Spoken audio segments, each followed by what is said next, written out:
Hello, everyone. Welcome back to our Witch Biographies class. We are in week 2, and this week we're going to be talking about La Voisin.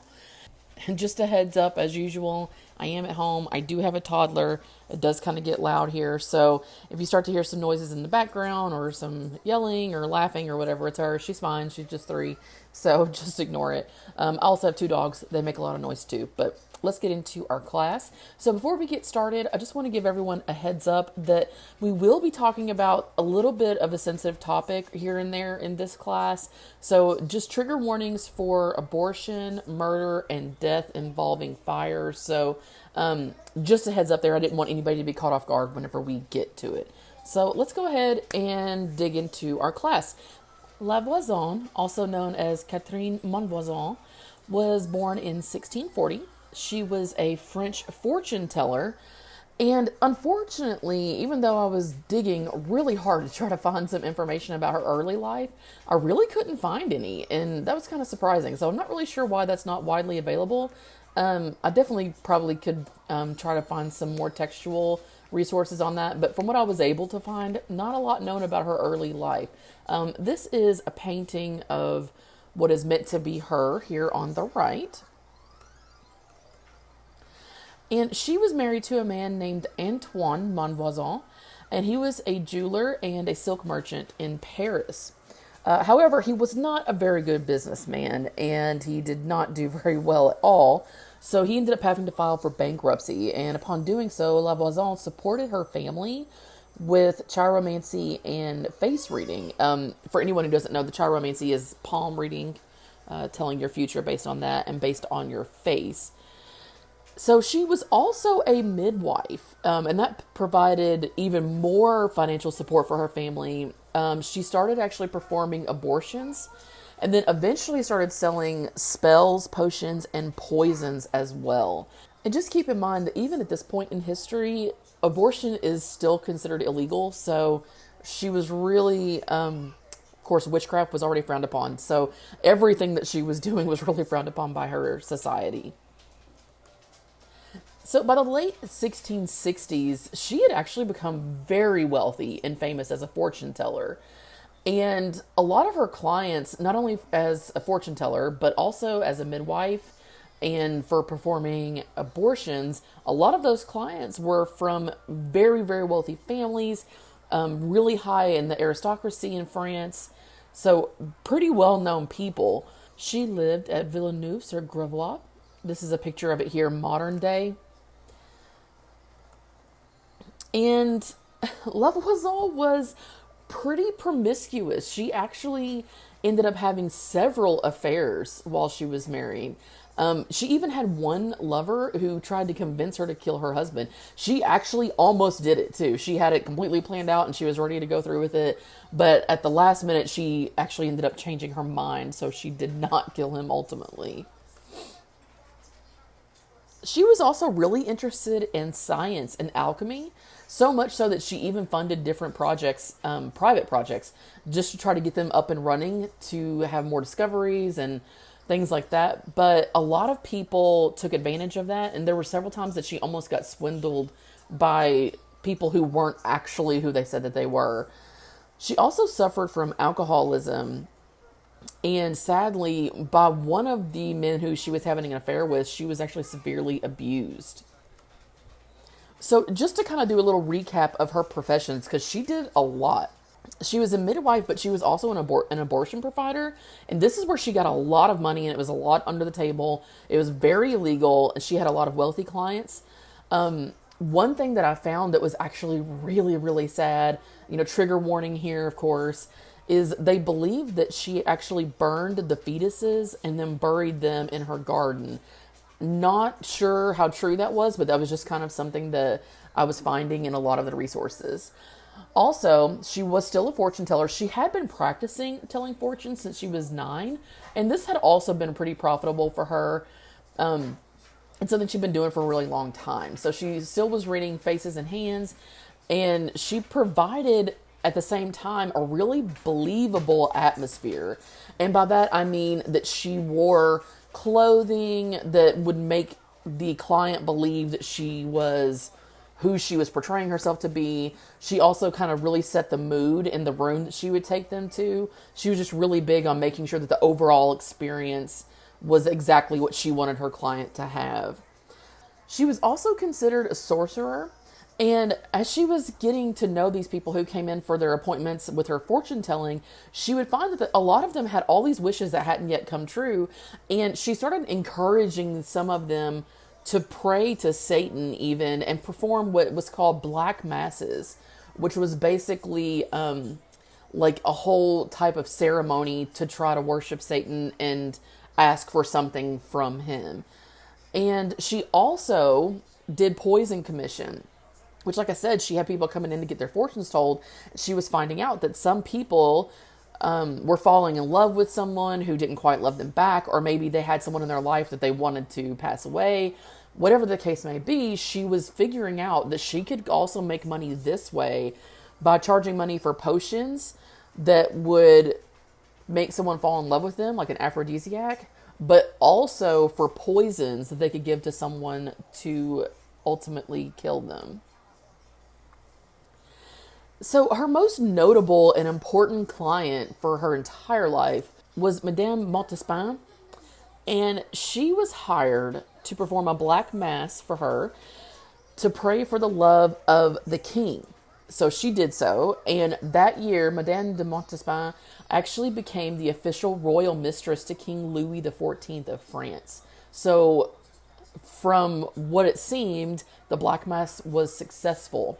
So La Voisin was frequently employed by her with any problems they continued to have within their relationship. Ultimately, King Louis XIV ended up taking another mistress, along with several others throughout his lifespan. But at this point, Montespan started to be less a figure of his attention. And that was really upsetting her. And she had told King Louis XIV that if he didn't start giving her attention, she was going to kill him. She flat out told him that. And he didn't really take her seriously, so he just started seeing his new mistress more and kind of lost interest in Montespan. So she hired La Voisin to kill the king and his new mistress. And at first, La Voisin was really uninterested. She hesitated quite a bit. She knew that this wasn't really the right thing to do, but ultimately she did agree. Obviously, she's providing for her family, which I don't think I've mentioned it yet, but at this point there's 6 people in her family. And that includes her husband and her mother and their children. So she was providing for a family, and this was money that she felt like would be good for her family to have. So she did agree to do it. And she actually ended up working with 3 other people that were in her network of fortune tellers and poison commissioners. And they had created a plan where they were going to go to the court of King Louis XIV and deliver to him a petition that was going to be poisoned. And that was going to be how they were going to murder him. So the murder was to be carried out on March 5th of 1679. However, whenever La Voisin and her partners got to court, there were way too many petitioners there. And the king ended up turning a lot of people away because there was just no way that he could meet with everyone. And theirs was one that got turned away. So this really just foiled their whole plan. So whenever La Voisin was on the way back home, she actually was encountered with some monks who kind of chastised her for what she was doing. I didn't really get the whole story of how they knew exactly what she was doing with the king, or if they even did. But they were kind of giving her some grief on the way home. So she gave the petition to her daughter to burn to just get rid of the evidence. And since the plan hadn't worked out, La Voisin decided that she needed to meet back up with her fellow poisoners to try to figure out what they were going to do to plan the next attempt. So one really important thing that you need to know to understand how the rest of this story comes to fruition is that in 1676, about 3 years before this point, the king's sister was actually killed, and they attributed it wrongly, ultimately, to poison. So there was this huge riot that took place where people were accusing witches of abducting children for black masses. And just to kind of like give you an idea of why that might be. It was suspected that La Voisin would sort of use the children as sacrifices of some sort in these black masses. That was never proven. It was just a total rumor. And she actually heavily denies it. But so they were thinking that these witches have been adopting children for these black masses. But they're going after all these witches, thinking that they're involved in not only this black magic, but also in the poisoning of the king's sister. And this whole event became called the L'Affaire de Poison. And in 1679, they finally started to realize that other fortune tellers were selling poisons. So now they kind of figured out where the source was of the poison sales in their community. And then they realized that La Voisin was part of that. So this is 1679. This is the year that they are attempting to murder the king. And the initial attempt was on March 5th, as I was just discussing. However, on March 12th, just as La Voisin was coming out of her weekly mass service and she was on her way to talk to her fellow poisoner, she was arrested. So they were not able to plan out their second murder plot. So they had captured all of these witches, and most of them were tortured and just treated terribly in an attempt to get them to give up the names of the other people that were working in their network. It's really debated on whether or not La Voisin was one of the ones that was tortured. The forces there were given written consent to torture her if they saw fit, but apparently it was really just in writing, and they were actually told to not follow through with it. It seemed like it was just kind of like for political purposes, but they didn't want to follow through. And from what I could understand, it seems that they were really worried because she had a lot of connections to people that were in really high society, and they knew that she was going to start revealing names, and they really didn't want her to do that. They didn't want to torture her and start doing that because that was going to start ruining the names of these people in the high aristocracy of France. So she had her trial in February of 1680, at which she was found guilty of witchcraft. And unfortunately, it did execute her by burning on February 22nd of 1680.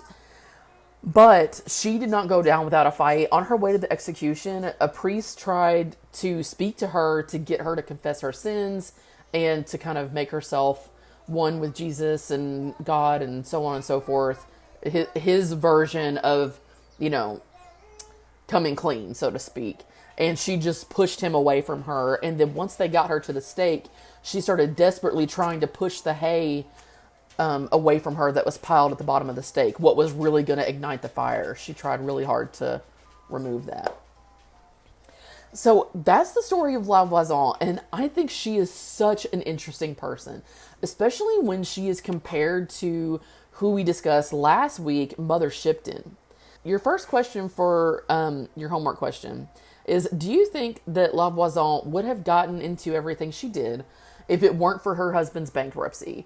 Meaning, do you think that that was what really triggered her descent into all of these darker pathways? And I say darker, not as in necessarily bad. I'm not giving my opinion on this matter. Just like it would be considered a darker kind of magic. Or do you think that she was going down that path regardless? But also, how do you think La Voisin compares to Mother Shipton? I want to see you all compare and contrast them. I can tell you from my point of view, it is so shocking how drastically different these two witches are in history. Not only how they are perceived, but also their practices. So I'm interested to hear what you all have to say.